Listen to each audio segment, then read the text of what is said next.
দর্শক আপনাদেরকে দেখাবো, এটাই হচ্ছে সরকারের উন্নয়নের একটা মানে চাবিকাঠি। দেখেন, এখানে লেখা আছে উন্নয়ন সহায়ক তহবিল ৪ নং পাটগাতি ইউনিয়ন পরিষদ টঙ্গিপাড়া।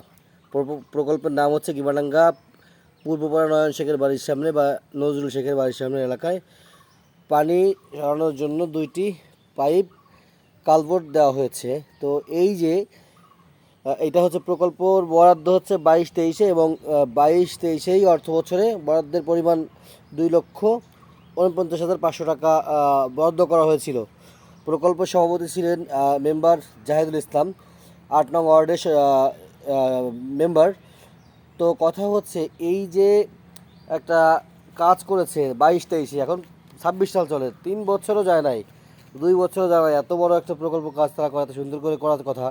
দেখুন ভেঙে কি অবস্থা, এই হচ্ছে আমাদের দেশের অবস্থা। তো 8 নং ওয়ার্ডের এই পানিটাও ঠিকমতো এখন ছড়ে না, পাইপ ভেঙে গেছে, কি বাজে কাজ করছে, কাজও ঠিকমতো করে নাই। এই দেখেন, কাজ যদি ঠিকমতো করতো এই একটু ইসে ভেঙে যেত। আপনাদের দেখাচ্ছি কীভাবে বেঁকা হয়ে গেছে।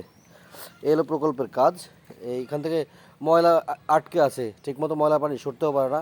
এখানে আমাদের খুবই সমস্যা হচ্ছে, দেখতেই পাচ্ছেন কি সমস্যা, কি অবস্থা। এই প্রকল্প এতগুলো টাকা, 2,49,000 টাকা, 49,500 টাকা কী করা হয়েছে এখানে? এখানে কয় টাকা খরচ করছে? এখানে তো রড দেয় না, খালি ইট গেঁথে দিচ্ছে। এখানে তো আমার মনে হয় যে 50,000 টাকা খরচ হয় নাই। এরকম যদি প্রকল্পের কাজ চলে তাহলে এ দেশে কীভাবে এদেশের মানুষ একটু ভালোভাবে বসবাস করবে? আপনারাই বলুন, ভিডিওটি শেয়ার করুন।